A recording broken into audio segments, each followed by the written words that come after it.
5 or under with Dr. J. The show provides solutions to any of your personal or work-related problems in under 5 minutes. We guarantee you will discover a new aspect of yourself and you'll see others in a whole new light. To gain this insight, write your questions to jerlik05@gmail.com. If your question is chosen for a show topic, you will receive a free test, a free profile from jerlik.com, the most precise personality profile on the market. Hi, this is Dr. J with jerlik.com. Today's question comes from Harry from Kansas City. And he asks a very pertinent question, and that is about midlife career path change. How do we make that change? How do we know that it's right? Well, first of all, I honestly believe, after I've worked with a lot of people on career path change, both those who are new graduates from college to grad school, to college or university professors who weren't happy remaining just teaching and wanted to make a transition into the commercial sphere.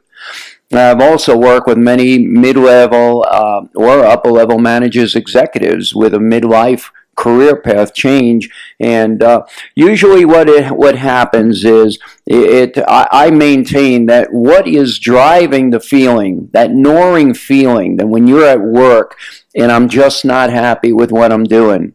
And there's a lot of people who have enough intelligence, high intelligence, to accomplish high-level degrees, maybe get a degree in accounting, engineering, or whatever it may be. And then what is happening, and they can work, but they do not excel. What we find is that if we're not using our inner talents, our innate talents and strengths, we're not excelling. That's the work of Gallup in their many years of study. So what happens is this gnawing feeling. I'm missing meaning and purpose in my life. And we have to begin to ask the question, does the work that we're doing really line up with what we care about?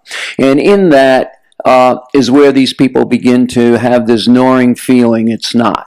And that's what really is the drive. The driver is really what I would call spiritual. Spiritual in the sense, remember, we are mind, body, soul, and spirit. Spiritual in the sense that, or right brain if we want to call it that, the gnawing feeling of what intuitively and spiritually has been placed in me from an innate talent ever since I was a little kid, the raw talents and strengths, is what's driving to have an outcome, an output of where it wants, how it wants to work. Because that's where we find our meaning and purpose, when we're doing what we're doing naturally. I find that when I was a little kid, 10 years old, I was having adults sit down who came into to fix things in our house, sit down and were telling me their whole life story. I didn't realize at that time what was going on, but I just always naturally did that and always naturally taught. So these are the things, these are the innate talents and strengths. And the biggest thing people have to get through is the fear. Gee, what's going to happen to me? Am I going to go out of the fire and or jump out of the fire and into the frying pan, so to speak? Meaning I'm going to sink, I'm not going to make my income. First of all, you need to really digest it.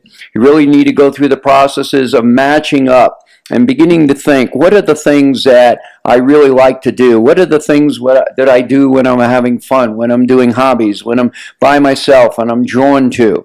Those are your pressing innate talents and strengths, and they have outlets. They are transferable to many things that people get into. For instance, I work with engineers who go on and they've always loved to make recipes, or they're tapering with different areas of coffee, and they go into and start a cafe and are very successful in what they do.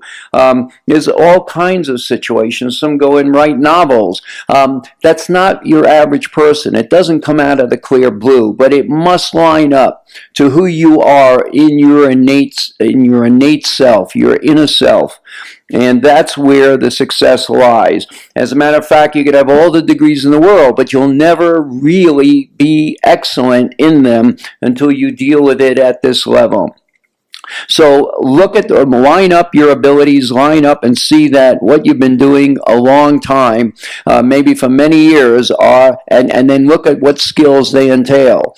They are your innate talents. They are your innate strengths. Make sure you, if you're married, you line up with your partner and get her, and make sure the two of you are going to follow this through. And then I would just say explore it with a coach. Like I said, I've coached many people through this. I use the Jurlick profile to clearly delineate and even reaffirm what the innate talents and strengths are, so people can find them, do them, and then we explore what venues and areas and careers you can go into. So find a coach you can work with. And folks, you can do it and you can be successful. Thank you.